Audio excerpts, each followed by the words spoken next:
decirle: hágase en mí según tu palabra, según tu palabra, según tu voluntad. Hágase en mí, hágase en mí. Reiniciamos entonces nuestras sesiones de meditación. Hoy comenzamos el artículo 4 de Jesucristo padeció bajo el poder de Poncio Pilato, fue dado, muerto y sepultado. En el catecismo, a partir del numeral 571. Todo este artículo del credo nos centra en la contemplación del misterio pascual.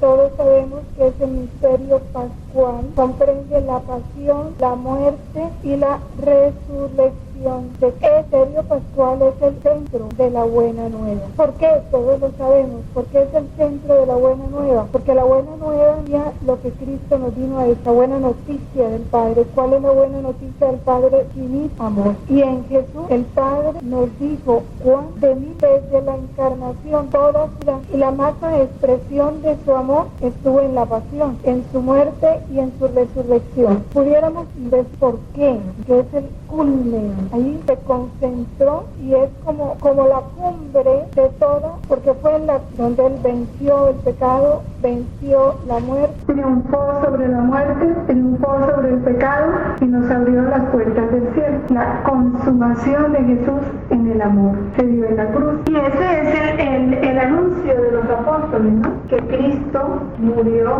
y resucitó. Ahí se centró el mensaje de los apóstoles. Nosotros vamos a contemplar este misterio no solo desde los padecimientos externos, sino también y muy especialmente desde esos padecimientos internos. La fidelidad de la Iglesia a la interpretación de las Escrituras dadas por Jesús mismo es muy importante también para nosotros mantenernos fieles, sobre todo en este tiempo en que el escándalo de la cruz ya no es valorado. Por el contrario, se está tratando de meditar el escándalo de la cruz, de no darle el valor que tiene, de no predicar sobre la cruz. Es un miedo hablarle a la gente del valor del sufrimiento, que muchos prefieren callar o dorar, ¿no?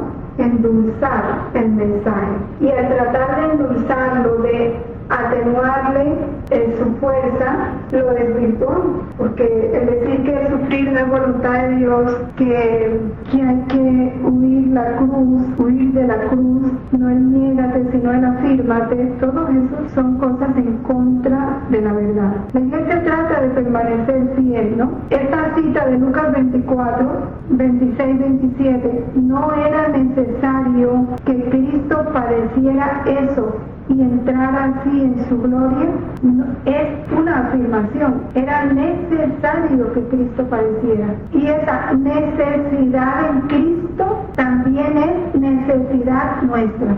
No podemos pretender entrar en la gloria sin padecer. Por eso, ¿por qué la insignia o señal del cristiano es la cruz? Por eso. Ese es el camino de Cristo, ese es nuestro camino. Pero que tiene que ser como el de Cristo, un camino gozoso, no un camino quejumbroso, sino un camino gozoso. Entonces vamos a mirar cómo estos padecimientos de Cristo anunciados, porque se los anunció Simeón a María. Cristo sabía que iba a padecer. Cristo se lo dice a los apóstoles. Los ancianos, los sumos sacerdotes, los escribas me azotarán, me calumniarán, me llevarán a la cárcel y me matarán. Y a nosotros también nos lo anuncia. Cuando dice que esto hicieron con el leño verde, que no harán con el leño seco. El mundo me ha odiado a mí, el mundo os odiará a ustedes. Bienaventurados cuando os persigan y os insulten por mi causa. Está anunciado. O sea, cada uno de nosotros ya ese anuncio se nos hizo. Lo que por no olvidarlo, para que cuando eso se vaya dando en el transcurso de nuestra vida, lo vivamos como lo vivió Jesús. Porque ¿qué no le hicieron a él? Lo entregaron a los gentiles, o sea, a los que no creen, para que se burlaran de él, lo azotaran y lo crucificaran. En esta contemplación vamos a mirar varias partes. Jesús frente al pueblo de Israel, Jesús frente a la ley, Jesús frente a las autoridades. Vamos a estudiar a Jesús frente a Israel. Todos sabemos que Israel, desde los comienzos, es el pueblo escogido por Dios.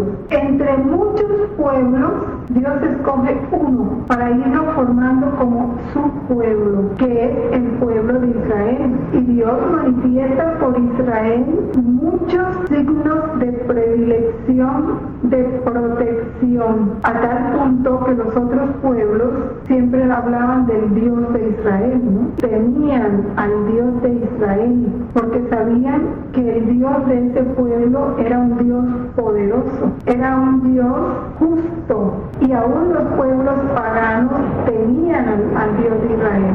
Jesús nace en ese pueblo, ¿no? Dice el numeral 574, desde los comienzos del ministerio público de Jesús, fariseos y partidarios de Herodes, junto con sacerdotes y escribas, se pusieron de acuerdo para eliminarlo. Siempre desde el comienzo, fíjense, desde el ministerio público, Jesús fue atacado por su mismo pueblo, fue juzgado, fue acusado. Aquí son los fariseos y los partidarios de Herodes, y los fariseos eran los justos, los cumplidores de la ley, unido a los sacerdotes, que eran las autoridades judías en ese tiempo, los de la tribu de Leví, que eran consagrados especialmente para mediar entre el pueblo y Dios, y los escribas, que eran los letrados de ese tiempo, los únicos que escribían y leían. Entonces era gente importante, eran los eruditos de Israel, y fueron los más importantes, precisamente los que atacaron a Cristo, los que empezaron a dudar de él. Vamos a leer Marcos 3:6. Marcos 3:6. Luego se concertaron con los herodianos contra él para perderle. ¿Por qué acusaban a Jesús? Primero, por sus obras. ¿Cuáles obras? La expulsión de los demonios, el perdón de los pecados, porque el perdón de los pecados es solo obra de Dios. Las curaciones en sábado, porque todos sabemos que para los judíos el sábado no podían hacer nada. La interpretación original de los preceptos de pureza de la ley. Es interesante porque la ley que los judíos seguían era la ley de Moisés, y la ley de Moisés era ley divina, establecida por Dios. ¿Cuál era el problema de los fariseos? Que habían perdido el espíritu de la ley y se habían concentrado solo en la ley en sí misma. Ellos tenían que limpiar las copas, lavarse las manos, lavarse los pies antes de comer, sabían estar en lugares públicos, ya quedaban impuros, si comían determinados alimentos ya quedaban impuros. La familiaridad con los publicanos y los pecadores públicos, precisamente porque los fariseos no se mezclaban con los pecadores públicos porque quedaban impuros. Hasta donde había llegado, dijéramos, la discriminación, sí, la exageración en el cumplimiento de la ley. Jesús apareció a algunos malintencionados sospechosos de posesión diabólica. ¿Cómo así que se les apareció? Sí, busquemos en Marcos 3:22. Habían bajado de Jerusalén, decían: está poseído de Belzebú, y por virtud del príncipe de los demonios echa a los demonios. Lo tildaron de endemoniado, no encontraban otra explicación por la cual él tenía autoridad sobre los demonios. Se le acusa de blasfemo, ¿por qué? Porque dice que es hijo de Dios. De falso profetismo, en Juan 7:12. Cucheo acerca de él. Los unos decían: es bueno, pero otros decían: no, seduce a las turbas. Crímenes religiosos que la ley castigaba con pena pena de muerte y apedradas. En Juan 8:59, ¿alguno más tiene Biblia? Juan 10:31, Raquelita, ¿y tú? Juan.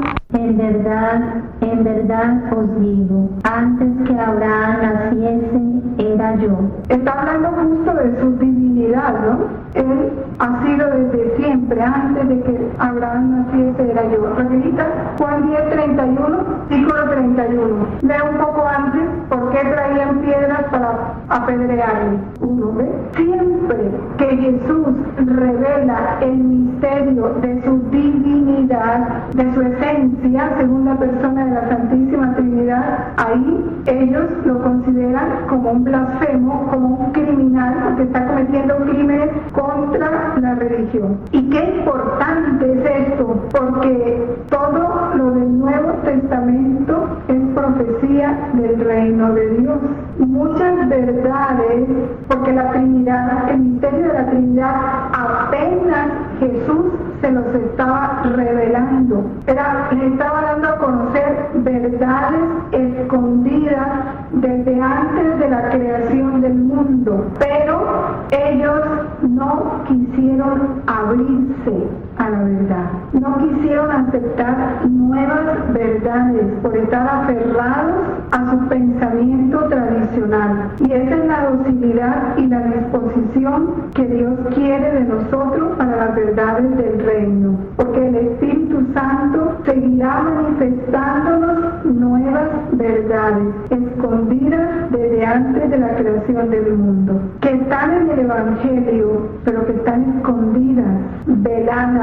Son las parábolas que veíamos en la clase anterior, recuerda, que solo son conocidas por los que están en el reino. Es bien importante en el numeral 546, no lo olviden. Es preciso entrar en el reino, es decir, hacerse discípulos de Cristo para conocer los misterios del reino de los cielos. Para los que están fuera, la enseñanza de las parábolas es algo enigmático. Qué importante. Y esas parábolas, que son las verdades veladas, escondidas, solo el Espíritu Santo, a quien tiene un corazón abierto a las verdades del reino, se las manifestará. Para los demás seguirán siendo enigmáticas. Igual le pasaba a los judíos. En muchas de las obras y de las palabras de Jesús siempre fueron un signo de contradicción para las autoridades religiosas de Jerusalén. ¿Para quiénes? ¿Para el pueblo? No. La gente sencilla le creía a Jesús sin poner en duda sus palabras. Quienes encontraban contradicción en lo que él hacía o decía, las autoridades religiosas, aquellas a las que el Evangelio de San Juan denomina con frecuencia judíos. Y mire cómo lo apunta el catecismo, más incluso que a la generalidad del pueblo de Dios. Para ellos estuvieron veladas estas verdades. ¿Por qué? Por la dureza de su corazón. Sus relaciones, por la obstinación, por la soberbia, porque no querían dejarse enseñar, porque pensaban que ya lo sabían todo. Y ese es el mayor peligro cuando ya nos creemos buenos. Por esta razón, Jesús nos hace decir permanentemente, sed pequeños. Pero siempre que se habla de los fariseos, no podemos tomarlo totalmente negativo, porque también Jesús con los fariseos mantuvo relaciones buenas con algunos, y también algunos fariseos tuvieron actitudes positivas frente a Jesús. De esto nos da algunos ejemplos el catecismo, ¿no? Unos lo previnieron del peligro que corría. En Lucas 13:31 le avisan que Herodes quiere matarle, le piden que se vaya.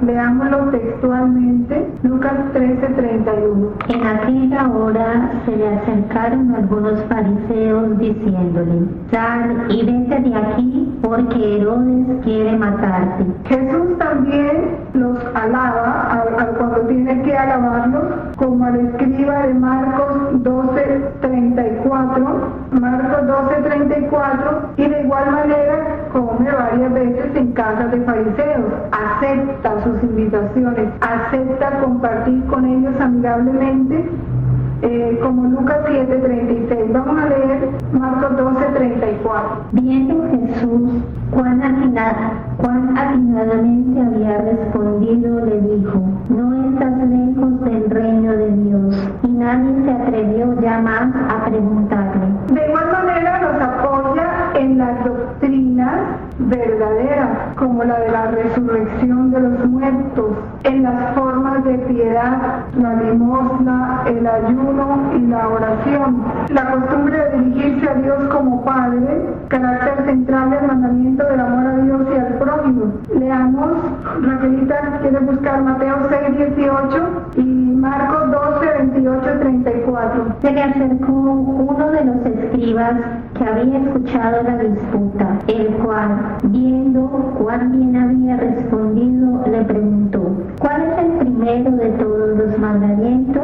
Jesús contestó: el primero es: escucha, Israel, el Señor nuestro Dios es el único Señor, y amarás al Señor tu Dios con todo tu corazón, con toda tu alma, con toda tu mente y con todas tus fuerzas. El segundo es este: amarás a tu prójimo como a ti mismo. Mayor que estos no hay mandamiento alguno. Díjole el escriba: muy bien, maestro, con razón has dicho que Él es único y que no hay otro fuera de Él, y que amarle con todo el corazón, con todo el entendimiento y con todas las fuerzas, y amar al prójimo como a sí mismo es mucho mejor que todos los holocaustos y sacrificios. La reafirma precisamente porque eso es lo que él va a enseñar. O sea, ese es el punto esencial de su doctrina, se lo enfatiza. Siempre Jesús aparece ante los ojos de muchos en Israel como actuando en contra de las instituciones esenciales, en contra de lo establecido, especialmente contra el sometimiento a la ley en la integridad de sus preceptos. Para los fariseos, su interpretación por la tradición oral, tanto los escritos como la oral.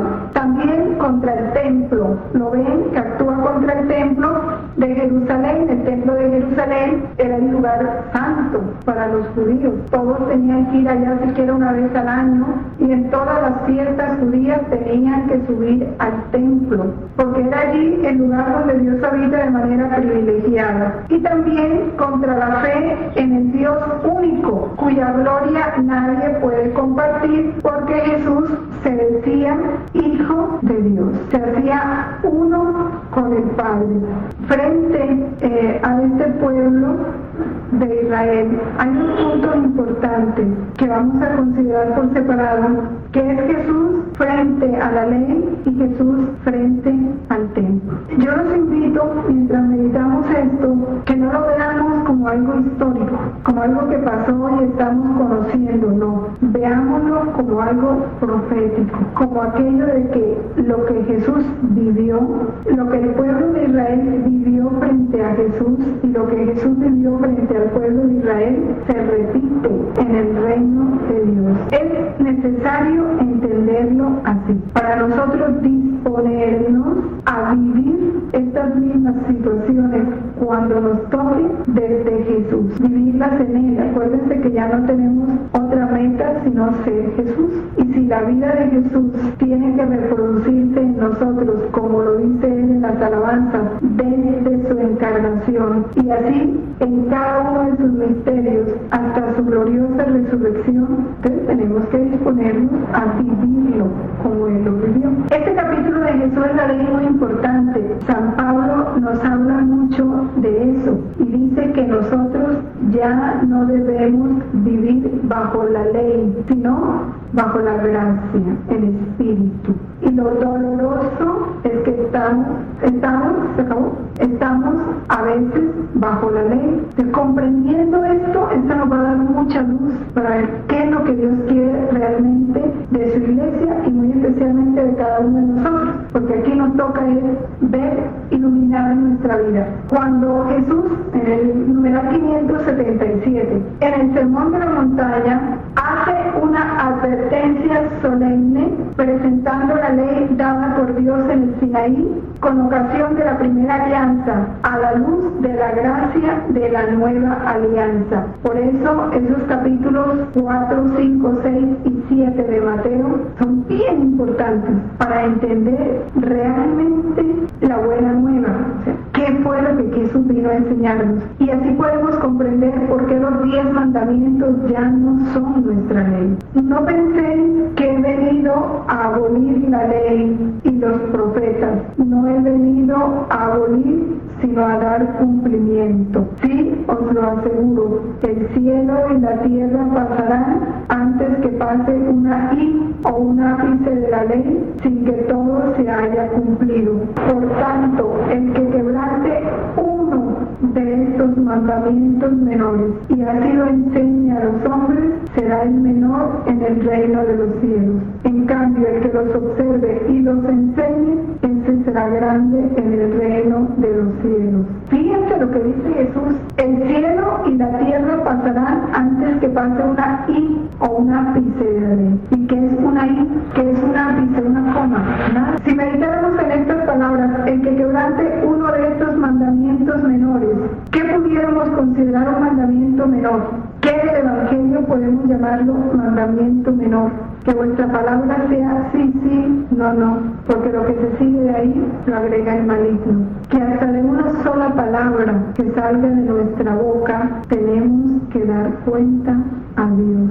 Son cosas pequeñísimas. ¿Cuántas veces nosotros mismos enseñamos a mentir a los niños? Con nuestro ejemplo y con nuestra orden. Vaya, diga tal cosa. Y dice que el que enseñare a quebrantarlo, así sea un mandamiento menor, será el menor en el reino de los cielos. A veces las palabras de Jesús no las tomamos en serio, pero Él sí dice que son muy serias. Todo tiene valor, hasta un ápice. Vamos al 1965. Dice: la ley nueva o ley evangélica es la perfección aquí abajo de la ley divina, natural y revelada. Es obra de Cristo y se expresa particularmente en el Sermón de la Montaña. Es también obra del Espíritu Santo y por él viene a ser la ley interior de la caridad. Concertaré con la casa de Israel una alianza nueva. Pondré mis leyes en su mente, en sus corazones las grabaré, y yo seré su Dios y ellos serán mi pueblo. Esto está en Hebreos 8, del 8 al 10. Y el numeral que sigue, la ley nueva, que es bien importante, o sea, nuestra ley es la gracia del Espíritu Santo dada a los fieles mediante la fe en Cristo. Esa es nuestra ley, la fe en Cristo.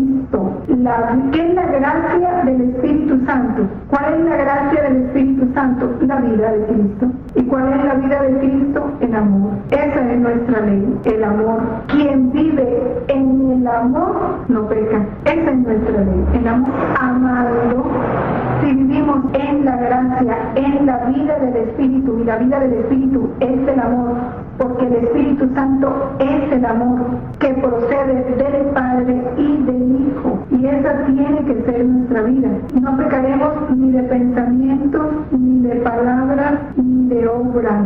Esa es la ley dada desde el bautismo a los hijos de Dios. Actúa por la caridad, que es el amor. Utiliza el sermón del Señor para enseñarnos lo que hay que hacer y los sacramentos para comunicarnos la gracia de realizarlo. Las palabras de San Agustín son muy importantes. El que quiera meditar con piedad y perspicacia el sermón que nuestro Señor pronunció en la montaña, según lo leemos en el Evangelio de San Mateo, encontrará en él sin duda alguna la carta perfecta de la vida cristiana.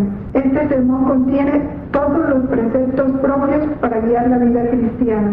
Nos presenta todos los matices del verdadero amor. Y que esa sea nuestra tarea de esta lección de catecismo, meditar esos capítulos de San Mateo 4, 5, 6 y 7. Vamos a leer en el volumen 16 el capítulo 22. Dice cómo Jesús, al venir a la tierra, abolió y perfeccionó las leyes antiguas para establecer las nuevas.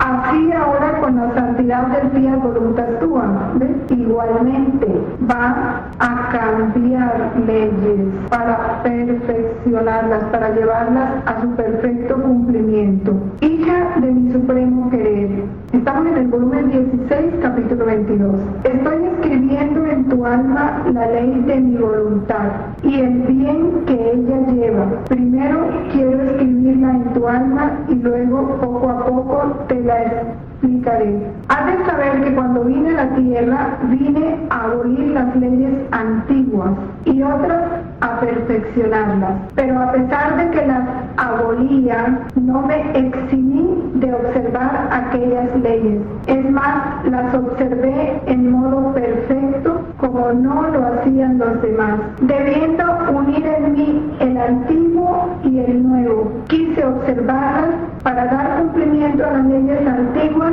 poniéndoles el sello de la abolición y dar principio a la ley nueva que viene a establecer en la tierra, ley de gracia y de amor, y encerraba todos los sacrificios en mí, debiendo ser yo el verdadero y el único sacrificado. Y por esto todos los demás sacrificios no eran más necesarios, porque siendo yo hombre y Dios, era más que suficiente para satisfacer por todos. Ahora, querida hija mía, queriendo hacer de ti una imagen más perfecta de mí y queriendo dar principio a una santidad tan noble, cual es el fiat voluntas tua, como en el cielo así en la tierra, quiero concentrar en ti todos los estados de ánimo que han habido hasta ahora en el camino de la santidad. Por eso Jesús a Luisa la hace vivir todos los modos de la santidad humana, porque en Luisa se iban a abolir todos los modos de la santidad humana. Y eso se lo dice él en uno de los capítulos del volumen de italiano, el 26, que ya lo leíamos cuando estudiamos a Luisa. Porque muchos dicen, pero Luisa ayunaba, pero Luisa, sí, Jesús le hizo vivir a ella todos los modos de la santidad humana, y aquí se lo dice, porque en ella los iba a abolir, les iba a poner el sello definitivo. Dice, así en la tierra quiero concentrar en ti todos los estados de ánimo que han habido hasta ahora en el camino de la santidad, y a medida que los pasas y los sufres haciéndolo en mi querer, yo les doy el cumplimiento, los corono y embelleciéndolos les pongo el sello. Todo debe terminar en mi voluntad, y donde las otras santidades terminan, la santidad de mi querer, siendo noble y divina, las tiene por escabel a todas y da a ellas su principio.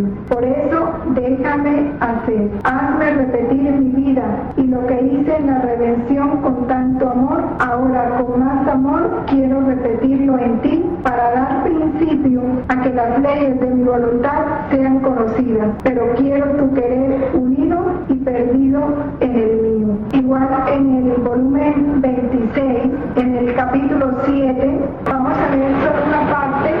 Ustedes en su casa lo meditan más. También Jesús nos habla de esto mismo, cómo era necesario que concentrara en Luisa la santidad humana para consumarla y dar principio en ella a esa santidad de vivir en su voluntad. Esto porque Luisa le está diciendo que ella estaba recordando en el primer volumen cuando él le pidió que aceptara entrar en batalla, ¿no?, contra los demonios, y le dice que hay contradicción porque él le ha dicho que quien vive en su voluntad no está sujeta a tentaciones ni a turbaciones, y que el enemigo tiene poder de entrar ni de molestar. Entonces Jesús le dice que no hay contradicción. Tú debes saber que debiéndote llamar en modo todo especial a vivir en mi voluntad para hacértela conocer y por tu medio hacer conocer a los demás la santidad de vivir en ella, para hacerla reinar sobre la tierra, era necesario que concentrara en ti toda la santidad humana para consumarla en ti, para dar principio a la verdadera santidad del vivir en mi voluntad divina. La santidad en el orden humano debe ser el escabel, el trono de la santidad en el orden de mi divina voluntad. Y en el volumen 20, en el capítulo 1, también Jesús nos habla de la ley y nos indica Dice, Adán no tenía ningún orden y por eso Dios no le daba capacidad suficiente para manifestarse, porque ¿a qué bien manifestar un conocimiento cuando no debía darle el bien que contenía? Dice que cuanto más se alejaron de esa voluntad divina, surgieron las idolatrías, llovieron los males, y por eso Dios vio la necesidad de dar sus leyes como preservativo. La ley siempre advertencias, como señales para prevenir. Las leyes son para prevenir. Y por eso quien hace mi voluntad no tiene necesidad de leyes. Ella es vida y ley y es todo para el hombre. Por eso para quien vive en la voluntad de Dios, no. La única ley, ¿cuál es? La voluntad de Dios, que es el amor. Entonces no necesita de mandamientos, no necesita de órdenes, porque en la voluntad está todo y la voluntad de Dios está en todo. Lo único que tiene que hacer es estar atenta, recibir y responder a esta voluntad de Dios, que es amor en cada momento. Y es la voluntad de Dios la que le va determinando en cada momento su hacer y su ser.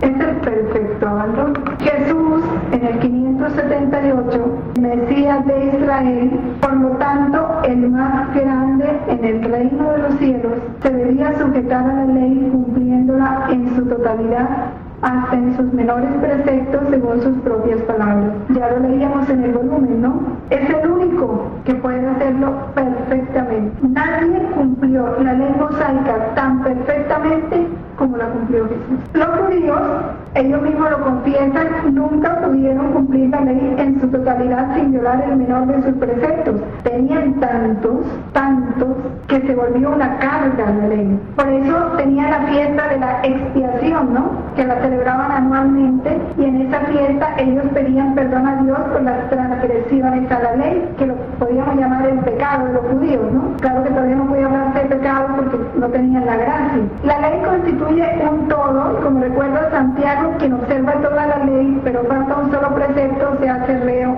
de todo. Qué fuerte, ¿no? Tú puedes cumplirlo todo, pero si dejas de cumplir uno, ya eres reo, ya eres culpable. Puedes cumplir 9.99, pero si dejas de cumplir uno, ahí ya eres reo. Porque la ley requiere integridad, y eso fue lo que Jesús vino a quitarnos el peso de la ley, para darnos la fuerza de la gracia. Sin embargo, que tampoco hemos comprendido esto, porque el hombre voluntariamente ha querido seguir sometido a la ley. Este principio de integridad en la observancia de la ley, no solo en su letra, sino también en su espíritu, era apreciado por los fariseos. Y cuando quisieron darle tanta importancia, llegaron a un celo religioso extremo, ¿no? Y dijéramos, sí, lo que dice Jesús, pesado, se les hizo una carga. Si no querían, en Romanos 10:2, vamos a leer cuando nos habla de ese celo religioso externo, capítulo 10, versículo 2. Y Raquel, ven buscando Mateo 15, del 3 al 7. Yo declaro en favor suyo que tienen celo por Dios, pero no según la ciencia. Hermanos, a ellos va el afecto de mi corazón, y por ellos se dirigen a Dios mis súplicas para que sean salvos. Yo declaro en favor suyo que tienen celo por Dios, pero no según la ciencia, porque ignorando la justicia de Dios y buscando afirmar la propia, no se sometieron a la justicia de Dios, porque el fin de la ley es Cristo, para la justificación de todo el que cree. La última frase es bien importante. El fin de la ley es Cristo. Él es el fin. Ahí terminó la ley. En Él se concentraron todas las leyes y Él es nuestra ley, Cristo. Él es nuestra ley, Él es nuestra vida. ¿Cuál es nuestra ley? La vida de Cristo. Vivir a Cristo, dejar que Cristo viva en nosotros. Dejando que Cristo viva en nosotros, está todo en Él. En Mateo 15, 3, 7, enfrentando perfectamente la ley, ¿no? Los judíos en esos extremos, en esa práctica externa, fueron llegando a las injusticias más grandes, ¿no? Como era el verdadero respeto y cuidado por los padres. Entonces fueron poniendo el cumplimiento de las ofrendas por encima del amor y respeto a los padres. Jesús viene a esclarecerle todos esos errores, y ellos habían caído en una, como dice el catecismo, una casuística. ¿Qué es la casuística?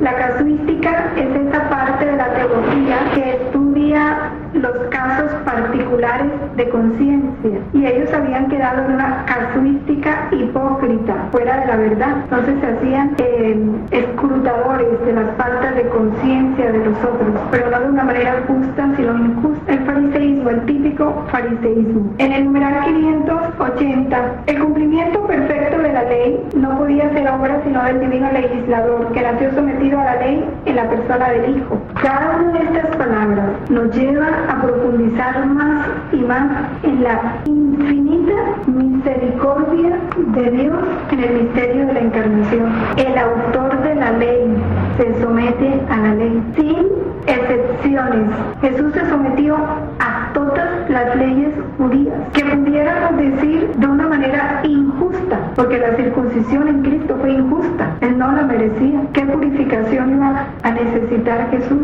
Pero quiso sufrirla para en Él circuncidarnos, purificarnos a nosotros con su sangre, contemplar a todo un Dios anonadado. Miren, se puso, si así pudiéramos hablar, por debajo de nosotros. Él se sometió a todo aquello de lo que nos libró a nosotros por nuestro amor. Entender esto es decir, es para uno arrogarse en agradecimiento, en adoración profunda. Es para vivir un Adviento y una Navidad ensimismados en Dios, no pensar en nada más. Es darle una patada a todo lo del mundo que nos distrae de Él. Es que el misterio de la encarnación, entender que quiso someterse a la ley desde que nació, y el hombre buscando evadir las mínimas leyes que Dios nos pone, que son para nuestro bien, que son para nuestra felicidad, porque no le creemos, porque no le amamos. En Jesús la ley no aparece grabada en tablas de piedra, sino en el fondo del corazón del siervo. Se hizo siervo, el Hijo se hizo siervo, para que los siervos aprendiéramos a vivir como hijos. En el fondo del corazón del siervo, Jesús se hizo siervo, María se hizo sierva. Los que desde su concepción ya eran hijos se hicieron siervos. Más sobre sí mismo la maldición de la ley, en la que habían incurrido los que no practican todos los preceptos de la ley, porque ha intervenido su muerte para remisión de las transgresiones de la primera alianza. Sí, todo lo que sufrió es esa maldición de la ley, por los que no habíamos cumplido la ley. Sin embargo, fue considerado por todos como un rabí, como un maestro de la ley. Con frecuencia argumentó en el marco de la interpretación rabínica de la ley, la expuso con autoridad, la explicó con autoridad, la interpretó con sabiduría y con autoridad. Siempre decía, nadie ha hablado con tanta autoridad. Por eso se ponía por encima de todos los maestros y doctores de la ley. En el templo les explicó y los dejó sorprendidos a los 12 años. Sin embargo, ¿cuántas veces no chocó, no tuvo que polemizar con los mismos doctores de la ley? ¿Por qué? Porque no se contentaba, ¿sí?, con interpretar la ley, sino que también les corregía sus malas interpretaciones de la ley, las desviaciones que ellos habían tenido sobre la ley. Y al mismo tiempo, con su ejemplo, iba aboliendo la ley que tenía que abolir, las leyes antiguas. Comía con pecadores y publicanos, no se lavaba las manos, curaba el día del sábado, estaba perfeccionando la ley con su ejemplo. Esa misma palabra, que es el Hijo, que rezaba en el Sinaí para dar esa ley divina a Moisés, es la misma que resuena en el monte de las bienaventuranzas. ¿Quién puede modificar la ley divina? Dios. Esa palabra no revoca la ley, sino que la perfecciona, aportando de modo divino su interpretación definitiva. Habéis oído que se dijo a los antepasados, pero yo os digo. Con esta misma autoridad divina desaprueba ciertas tradiciones humanas que anulan la palabra de Dios. Es para nosotros ponernos a pensar, ahora en nuestro tiempo, ¿qué tradiciones humanas anulan la palabra de Dios? Casi todas. Cojamos nomás las novenas, cojamos las fiestas religiosas, una por una. Y son tradiciones humanas y tradiciones, entre comillas, buenas. Empecemos. Adviento es una tradición, pero ¿cuál es la tradición del Adviento? Miremosla, ya va a empezar Adviento. Aún en los mismos templos, la corona de Navidad, exterioridades. La corona de Adviento, exterioridades. Cojamos la novena de Navidad, ¿cómo se celebra? En todas partes. ¿Cuál es la mayor preocupación? La verdadera contemplación del misterio de la Encarnación. Comer los frutos de ese misterio. Es que ni se conocen, ni se dan a conocer, ni se habla de ellos. Miremos el 24 y el 25, ¡qué gran fiesta! Pero ¿cómo se celebra? La maternidad de María el 1 de enero, Cuaresma, toda tradición, los sacramentos, uno por uno. ¿Qué es lo tradicional? ¿No están anulando la palabra de Dios? Los mismos colegios católicos, cuando se abre un colegio católico, el único fin de un colegio católico es educar para la gloria de Dios, educar para que se viva en Dios. ¿Y para qué se educa? ¿Cuáles son los frutos? ¿Qué es lo que se enseña? Es impresionante, miren, uno se pone a comparar nuestra época con la época de los fariseos y ellos estaban mejores que nosotros, mejores. Lo que Jesús les dijo a ellos es poquito de calificativo para cómo está la iglesia en este tiempo, es doloroso. Yendo más lejos, dice el numeral 582, Jesús da plenitud a la ley sobre la pureza de los alimentos, que era bien importante para los judíos. Los judíos no te comían carne de animales impuros. Y Jesús pedagógicamente les dice, todo lo que de fuera entre en el hombre no puede hacerle impuro. Así declaraba puro todos los alimentos. Lo que sale del hombre es lo que hace impuro al hombre. ¿Qué es lo que sale del hombre? Las intenciones malas. Jesús entonces va dando esa interpretación divina a las leyes y por eso se ve enfrentado a los doctores de la ley que no recibían su interpretación, a pesar de que Jesús garantizaba su divinidad con sus obras. Hizo obras portentosas que nadie hasta ese momento había hecho. Por eso dice él, tienen ojos y no ven, tienen oídos y no escuchan. Y viéndolo proféticamente, eso puede pasar y de hecho está pasando, ¿no? Porque la gente no quiere entender la verdad, no quiere entender la verdad sobre la oración. Ya llegó el momento de cambiar, de entrar en el verdadero sentido de la oración como Jesús lo puso. Lo único que le interesa a mi Padre es que hagan su voluntad y que pidan que venga su reino, no más. Cualquier circunstancia que se viva es la única petición, que tú reines en esta circunstancia, que se haga tu voluntad. Pero ¿cuánto cuesta entender eso? Y está escrito en el Evangelio. Esta es la voluntad de vuestro Padre, del Padre, vuestra santificación. Y todavía preguntamos, ¿pero cómo hago yo para saber cuál es la voluntad de Dios? Vuestra santificación, esa es la voluntad de Dios. Niégate, toma tu cruz, sígueme. La voluntad de Dios ya está, pero ¿por qué no la conocemos? Porque la verdad dejada no es conocida, ni es meditada. En cuanto al sábado, igual, ¿no? Jesús dice que ese descanso del sábado no se quebranta por el servicio a Dios o al prójimo. Miren, por ejemplo, vamos a lo de los domingos. Es una ley mínima, por lo menos ir cada domingo a misa para dar. ¿Cuál es el espíritu?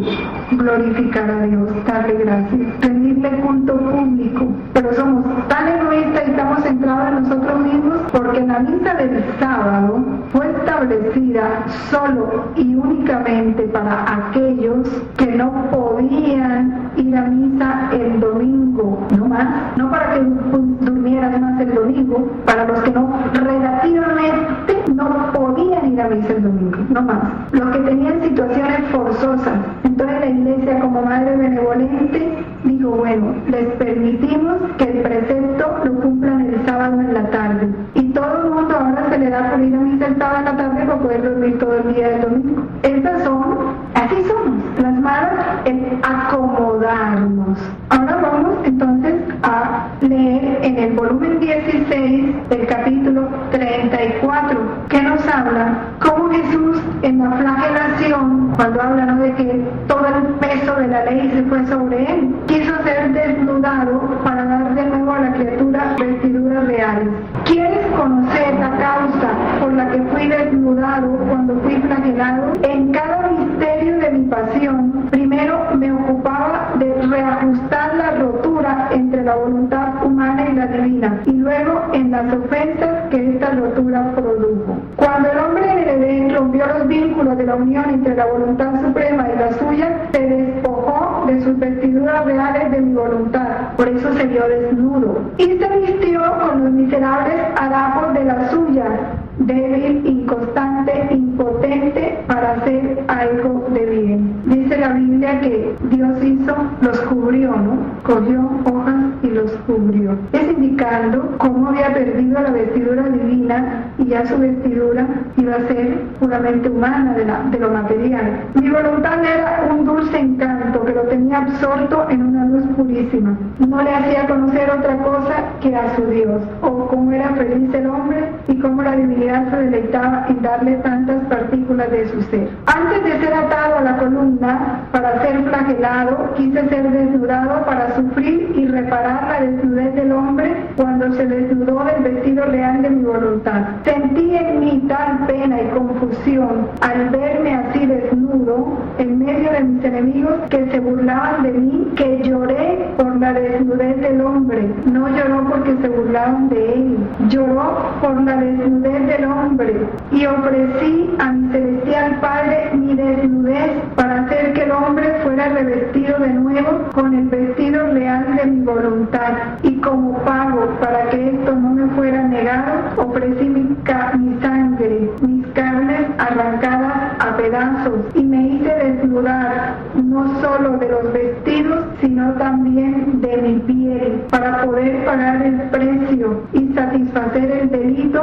de esta desnudez del hombre. Derramé tanta sangre en este misterio, en ningún otro derramé tanta, que bastaba para cubrir al hombre como un segundo vestido, y vestido de sangre, para cubrirlo de nuevo y así calentarlo y lavarlo, para disponerlo a recibir el vestido real de mi voluntad. Todo la injusticia, la venganza merecida por la injusticia cayó sobre Jesús. Dice que tanta sangre como derramó en la flagelación, no derramó en otro momento. Por eso dice: venid a mí y apagad en mi sangre vuestras pasiones, ahogad vuestras miserias. Ahí está su sangre. Tenemos que tomarla, no más, no pedirla. Por eso quien vive en la voluntad de Dios ya no pide piedad, ya se aprovecha de la piedad que ya Dios tuvo de nosotros. Su sangre es piedad, sus llagas ya son piedad de Él para con nosotros. Tomar esa piedad y vivir de esa piedad, usar de esa piedad, porque ya Él tuvo piedad de nosotros, porque ya Él tuvo piedad de nosotros. Jesús en el templo, Jesús respetó el templo como el más perfecto judío.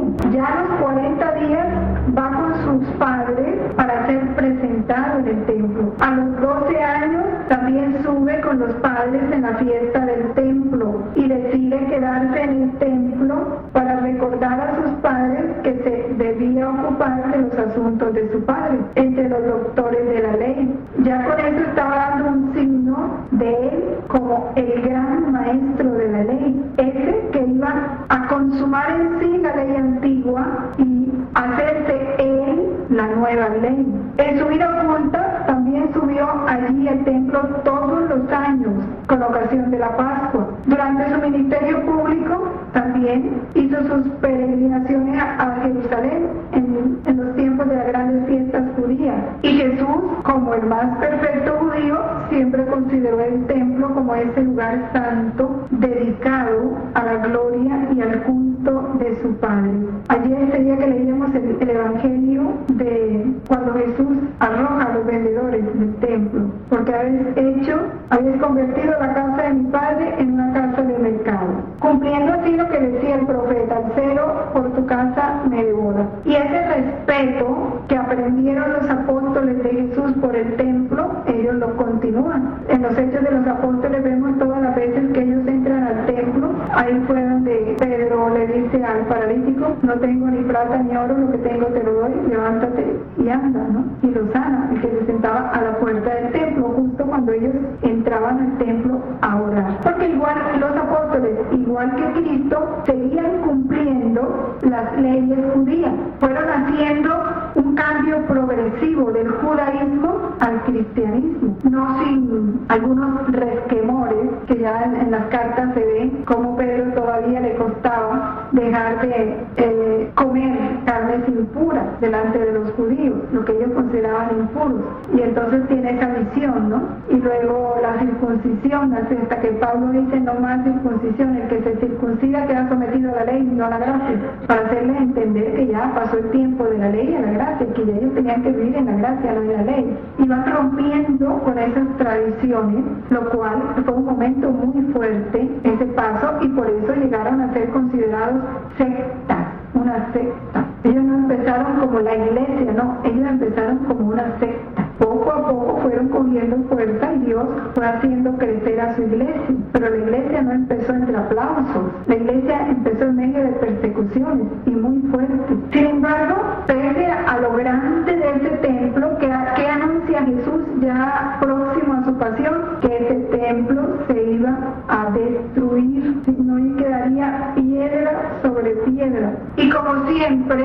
los maliciosos que estaban a la caza de cualquier palabra para acusarlo, porque no encontraban, querían matarlo, querían encarcelarlo, pero no encontraban causa, entonces estaban buscando de qué acusarle, entonces se valen de esas mismas palabras para calumniarlo ante las autoridades, y dicen, él dijo que destruyeran el templo y que en 3 días lo reedificaría. Y cuando estaban en la cruz le dijeron igual. Leamos Mateo 27 del 39 al 40. El templo siempre fue el lugar donde Jesús expuso lo esencial de su enseñanza. Pagó el impuesto al templo. ¿Se acuerdan cuando mandó a Pedro a sacar un pescado, a abrirlo y sacar de ahí la moneda? Bueno, y es bien interesante porque Pedro, el jefe de la iglesia, también se somete al tributo al templo. Moviendo la cabeza y diciendo, tú que destruías el templo y lo reedificabas en 3 días, sálvate ahora a ti mismo, si eres hijo de Dios, baja de esa cruz. Vamos a leer 1179, el numeral del catecismo 1179, cuando Jesús habla de que vendría un momento, cuando habla de la destrucción del templo, ¿no? Que señala que vendría una era, una nueva edad de la historia, llegará la hora en que ni en este monte ni en Jerusalén adoraréis al Padre, sino en espíritu y en verdad. El numeral 1179 nos habla de este culto en espíritu y en verdad. Dice que el culto en espíritu y en verdad de la nueva alianza no está ligado a un lugar exclusivo. Toda la tierra es santa y ha sido confiada a los hijos de los hombres. Cuando los fieles se reúnen en un mismo lugar, lo fundamental es que ellos son las piedras vivas, reunidas para la edificación de un edificio espiritual. Preguntarnos si pensamos en esto. El templo es solo un signo. Cada uno de nosotros es una piedra viva que Jesús nos congrega en él para hacer de nosotros una edificación espiritual. ¿Cuál edificación espiritual? ¿Cuál es ese edificio espiritual?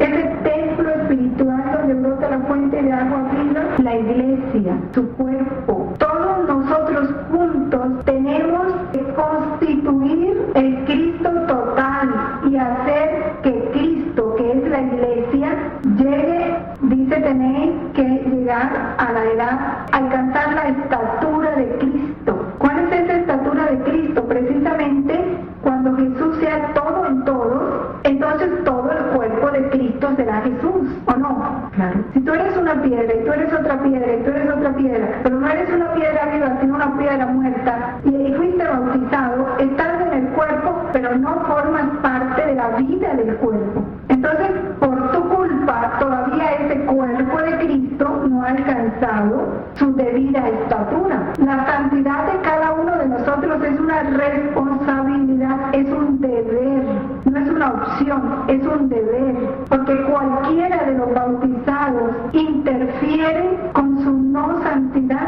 a la edificación de ese templo vivo que es Jesús, el templo del Dios vivo, donde se adorará al Padre en espíritu y en verdad. ¿Cuál es esa adoración en espíritu y en verdad? Nuestros actos, cada uno de nuestros actos tiene tiene que ser una adoración al Padre, porque deben tener un único fin, la gloria del Padre. ¿Por qué adoración? Porque cada uno de nuestros actos tiene que ser un Jesús que se ofrece al Padre, que recibe el amor del Padre y lo retorna en un único movimiento de amor, como se da en la Trinidad, que son los actos divinos. Ahí le estaremos dando a Dios la perfecta gloria y la perfecta adoración. Mientras eso no se dé en cada uno de nosotros, no podemos decir que estamos adorando en espíritu y en verdad. Fíjense cómo entonces va desapareciendo el signo para que llegue la realidad.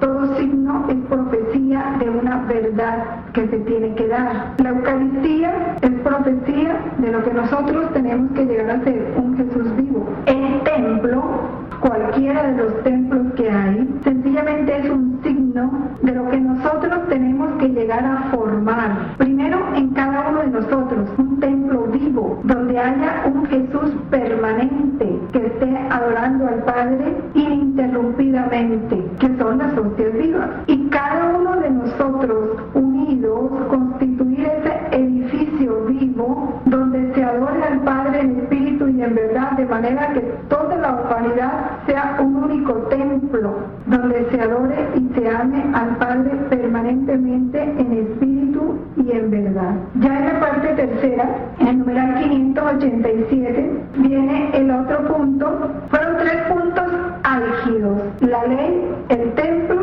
y la fe en el único Dios. Y yo los invito a meditarlos y remeditarlos, porque esos 3 mismos puntos son los que Jesús toca en el reino. Si la ley y el templo pudieron ser ocasión de contradicción entre Jesús y las autoridades religiosas, la razón está ¿dónde? En que Jesús, para la redención de los pecados, acepta ser piedra de escándalo para las autoridades. Acepta. Y es que aceptar ser piedra de escándalo, ¿qué es? Aceptar ser despreciado, aceptar ser acusado, aceptar ser perseguido, aceptar ser matado, como blasfemo, como hereje, como traidor. Y él aceptó. Y ese es el valor de Cristo, el que tenemos que contemplar. ¿Por qué lo aceptó? Porque su meta era salvarnos a nosotros de nuestro pecado. Y para salvarnos de nuestros pecados, él tenía que sufrir en sí mismo todo lo que nosotros merecíamos. En el volumen 14, el capítulo 31, Jesús delante de Pilato dice qué cosa es la verdad. Dice Jesús: esta fue la primera vez en mi vida terrena que tuve que tratar con un gobernante gentil, o sea, pagano, el cual me preguntó que cuál era mi reino. Y yo le respondí: mi reino no es de este mundo. Si de este mundo fuera, millones de legiones de ángeles me defenderían. Y con esto abría mi reino a los gentiles y les comunicaba mi celestial doctrina. Tanto que Pilato me preguntó: ¿cómo? ¿Tú eres rey? Y yo inmediatamente le respondí: sí, yo soy rey y he venido al mundo a enseñar la verdad. Con esto yo quería abrir camino en su mente para hacerme conocer. Era para que Pilato le dijera: tú viniste a enseñar la verdad, enséñame la verdad. Y él, sintiéndose conmovido por mi respuesta, me preguntó: ¿y qué cosa es la verdad? Pero no esperó mi respuesta. El Evangelio nos dice cómo él le preguntó qué cosa es la verdad, y enseguida le hizo otra pregunta, ¿no? No la recuerdo ahorita. La verdad soy yo, todo en mí es verdad. Verdad es mi paciencia en medio de tantos insultos. Paciencia en medio de insultos. Verdad es mi mirada dulce entre tantas burlas, calumnias y desprecios. Esto es para meditarlo, porque esta es la verdad que nosotros tenemos que vivir. Verdad es mi mirada dulce entre tantas burlas, calumnias y desprecios.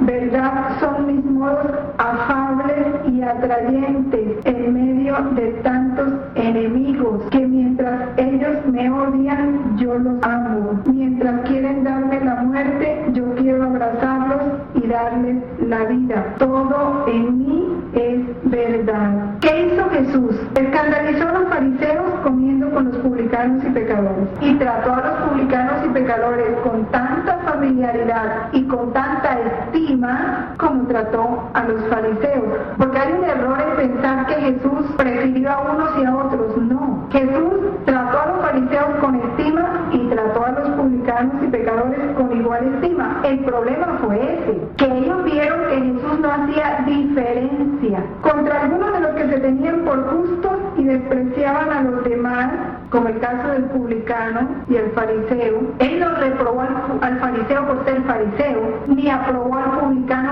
por ser publicano, no. Lo que él reprobó fue la actitud del fariseo, porque a veces se presenta el evangelio así, como que Jesús reprobó al fariseo por ser fariseo. No, es la actitud. Por eso algunos fariseos él los alaba, enaltece su actitud o sus palabras, como el joven rico era un fariseo y Jesús le dice: bien, has dicho bien, y lo invita a un camino más perfecto. No lo está reprobando. El problema fue que él, por estar apegado a sus riquezas, no lo aceptó, pero lo miró con amor. No he venido a llamar a conversión a justos, sino pecadores. Fue más lejos todavía al proclamar frente a los fariseos que, siendo el pecado una realidad universal, los que pretenden no tener necesidad de salvación se ciegan con respecto a sí mismos. Soberbia, ¿no? No se creían necesitados de salvación. En Juan 9, 40, 41. Porque identificó su conducta misericordiosa hacia los pecadores con la actitud de Dios mismo con respecto a ellos, cuando Jesús muestra predilección por los pecadores. Leamos entonces a Juan 9, 40, 41. Oyeron esto algunos fariseos que estaban con él y le dijeron: ¿con que nosotros somos también ciegos? Díjoles Jesús: si fueran ciegos no tendríais pecado, pero ahora decís: vemos y vuestro pecado permanece. La dureza de corazón, el no querer entender que están mal. Me acordé ahora de cuando decía en una charla que si Dios venía y nos decía: hipócritas, sepulcro blanqueado, raza de víboras, nos quedaba chiquito. Dice un señor: ¿y por qué no aceptar, ¿no? Que realmente estamos cayendo en un fariseísmo tremendo, de puras prácticas y exterioridades, y cumplir, porque hoy el cristiano lo que es cumplir a tal punto que mire lo ridículo de una Semana Santa y cómo se ha contribuido a eso. ¿Cómo es que en plena Semana Santa, un jueves y un viernes santo, se celebra misa en una playa para que la gente pueda oír misa en la playa y seguir su diversión? ¿Eso es posible? Y se hace. Dice que porque eso es apostolado. ¿Qué apostolado? ¿Qué es un apostolado? Cumplir el deber del apóstol. ¿Cuál es el deber del apóstol? Anunciar la verdad. Y en la Semana Santa se conmemora la pasión y muerte de Jesús. ¿Cómo le vamos a impedir a la gente el sacrificio de trasladarse al pueblo, al menos que hagan ese sacrificio? ¿Ve cómo se ha tergiversado todo, precisamente porque se ha reducido todo a cumplir nomás? Se ha perdido el espíritu. Con que orden la misa, ya cumplieron, muy bien, sigan bañándose. Entonces, ese está dando más formas de apostolado. ¡Qué dolor! Y me imagino que así se hace en muchas cosas. Como igual, casi que secularizar la Eucaristía para que puedan asistir. Entonces hay que ponerles la música rock y las luces de discoteca para que haya una misateca y que los jóvenes puedan ir. ¿Qué es eso? Sí, a eso se ha llegado. No son exageraciones, a eso se ha llegado. Jesús, cuando puso a las autoridades de Israel ante un dilema sobre los pecadores, y es terrible, por ejemplo, cuando el banquete mesiánico, es que eso que le meditamos hace unos domingos con la boda del Hijo del Rey, ¿no? Que Jesús obliga a los limosneros y a los que están en las calles, que los traigan obligados a disfrutar de la fiesta, porque los amigos no quisieron venir. Eso es una parábola muy fuerte. Y en cuanto al perdón de los pecados, ¿qué es lo que más los escandaliza a ellos? ¿Sí? Las autoridades decían: ¿quién puede perdonar los pecados sino solo Dios? Al perdonar los pecados, o bien Jesús blasfema porque es un hombre que pretende hacerse igual a Dios, o bien dice la verdad y su persona revela el nombre de Dios. Y es un dilema que ellos hubieran podido solucionar fácilmente, porque cuántas veces le dijeron: dinos, tú eres el Mesías.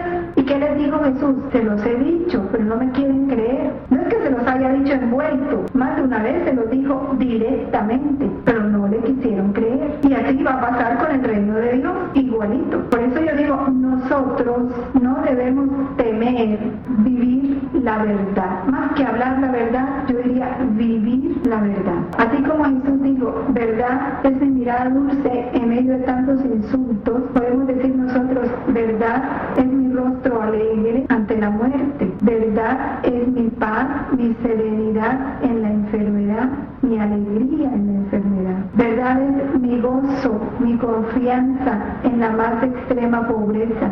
Verdad es mi paz, mi continuo acto de amor en medio de las más fuertes tribulaciones. Esa es la verdad que nosotros tenemos que anunciar. La certeza de su amor en cualquier circunstancia que estemos viviendo. Así a la gente le parezcamos locos, soberbios, lo que sea. Pero es la verdad la que tenemos que anunciar. El olvido total de nosotros por Él. Vamos a enumerar 1441, hablando del perdón de los pecados. Solo Dios perdona los pecados, porque Jesús es el Hijo de Dios, dice de sí mismo, el Hijo del Hombre tiene poder de perdonar los pecados en la tierra, y ejerce ese poder divino. Tus pecados están perdonados. En virtud de su autoridad divina, Jesús confiere este poder a los hombres para que lo ejerzan en su nombre, en el sacramento de la confesión. Solo esta identidad divina de la persona de Jesús puede justificar una exigencia tan absoluta como esta: el que no está conmigo está contra mí. No acepta aguas tibias. Lo mismo cuando dice el que es más que Jonás, más que Salomón, más que el templo, cuando recuerda, refiriéndose a lo que David llama al Mesías su Señor. Antes que naciese Abraham, yo soy. El Padre y yo somos una sola cosa. Pide directamente a las autoridades de Jerusalén creer en Él en virtud de las obras del Padre que Él realizaba. Pero lo que pasa es que ese acto de fe necesitaba una muerte a ellos mismos, a sus criterios, a sus costumbres, a su misma autoridad. Mira, es como decir, sí, yo pensé que sabía, pero no, ya me doy cuenta que no sé nada. Tú eres el que sabe, enséñame lo que hizo Nicodemos. Nicodemos era un gran doctor, sin embargo fue donde Jesús, a que Jesús le enseñara. Es la humildad que Él requiere. El que se crea sabio, hágase ignorante por el reino de los cielos. El que se crea seguro, hágase inseguro por el reino de los cielos. El que fue en algún tiempo algo, vuélvase nada por el reino de los cielos. Sépase nada por el reino de los cielos. Es ese nacer de lo alto, atraído por la gracia divina. Esto exige un cumplimiento tan sorprendente de las promesas y permite comprender el trágico desprecio del Sanedrín al estimar que Jesús merecía la muerte como blasfemo. Sus miembros obraban así tanto por ignorancia, y en ellos ignorancia, y para nosotros ignorancia culpable. Porque el que hasta un momento diga que yo no sabía es un ignorante culpable, porque ya la iglesia nos dejó el catecismo, y el catecismo lo dio la iglesia para estudiarlo. Y eso le va a decir Jesús cuando llegue allá a la eternidad: yo no sabía, ahí tenías el catecismo, ¿por qué nunca lo estudiaron? O por el endurecimiento de su corazón, que es la soberbia, o por la incredulidad, la no certeza de su amor. En el volumen 13, capítulo 18, dice que Jesús en el palacio de Herodes, vestido de loco y ultrajado. Hija mía, no solamente en aquel entonces fui vestido de loco, escarnecido y se burlaron de mí, sino que las criaturas continúan causándome esas mismas penas. Es más, continuamente se burlan de mí toda clase de personas. Si una persona se confiesa y no mantiene el propósito de no volver a ofenderme, es una burla que me hace. Si un sacerdote confiesa, predica, administra los sacramentos y su vida no corresponde a las palabras que dice y a la dignidad de los sacramentos que administra, se burla de mí tantas veces por cuantas palabras dice, por cuantos sacramentos administra. Y mientras yo en los sacramentos les devolvía la vida nueva, ellos me ultrajan, se burlan de mí y al profanarlos me preparan la ropa para vestirme de loco. Si los superiores ordenan el sacrificio a sus súbditos, la virtud, la oración, el desinterés, y ellos llevan una vida cómoda, viciosa, interesada, son otras tantas burlas que me hacen. Si los gobernantes, eclesiásticos o civiles, quieren la observancia de las leyes y ellos son los primeros en transgredirlas, son burlas que me hacen. ¿Cuántas veces se burlan de mí? Tantas que estoy cansado, especialmente cuando bajo la apariencia del bien ponen el veneno del mal. O pasatiempo, pero mi justicia tarde o temprano se burlará de ellos, castigándolos severamente. Tú ora y repara estas burlas que tanto me duelen y que son la causa de que no se me conozca como soy. Y en el volumen 14, capítulo 73, Jesús delante de Herodes, potencia, gracia y bien de la palabra y la mirada de Jesús. Luisa me pregunta que cómo es posible que Jesús tan bueno no haya tenido a bien decirle una palabra ni dirigirle una mirada a Herodes, que así tal vez su pérfido corazón ante la potencia de la mirada de Jesús se hubiera convertido. Y Jesús le dice: hija mía, era tanta su perversidad y su indisposición de alma que no mereció que lo mirara y le dijera una palabra. Y si esto hubiera sido, él se habría hecho más culpable de la misericordia de Dios, porque cada palabra o mirada mía es un vínculo más que se forma entre mí y la criatura. Cada palabra es una unión mayor, es un mayor estrechamiento. Al sentirse el alma mirada, la gracia comienza su tarea. Si la mirada o la palabra ha sido dulce o benigna, el alma dice: cómo era bella, penetrante, suave, melodiosa. Como lo amario, o bien, si ha sido una mirada o palabra majestuosa, fulgurante de luz, dice: qué majestad, qué grandeza, qué luz tan penetrante, cómo me siento pequeña, cómo soy miserable, cuántas tinieblas en mí ante esa luz tan fulgurante. Si te quisiera decir la potencia, la gracia y el bien que lleva mi palabra, quién sabe cuántos libros te haría escribir. Y el volumen 4, capítulo 64, la gloria de la humanidad resucitada de Jesús le dio su perfecta obediencia. Esta hace la resurrección del alma a las virtudes. Esta es razón de la ley, ¿no? Tuvo tanta gloria mi humanidad por medio de la perfecta obediencia que, destruyendo del todo la naturaleza antigua, me restituyó la nueva naturaleza gloriosa e inmortal. Así el alma, por medio de la obediencia, puede formar en sí la perfecta resurrección a las virtudes. Y así, si el alma está afligida, la obediencia le hará resucitar a la alegría. ¿La obediencia a qué? A la verdad. Esta debe ser nuestra obediencia a la verdad, porque la verdad es la voluntad de Dios. Si está agitada, la obediencia la hará resucitar a la paz. Por eso hay que conocer la verdad. Si tentada, la obediencia le suministrará la cadena más fuerte para atar al enemigo y la hará resucitar victoriosa de las insidias diabólicas. Si asediada de pasiones y vicios, la obediencia dándoles muerte la hará resucitar a las virtudes. Esto en cuanto al alma, y a su tiempo producirá también la resurrección del cuerpo. Terminamos pues así este capítulo de lo que es padecer bajo el poder de Poncio Pilato.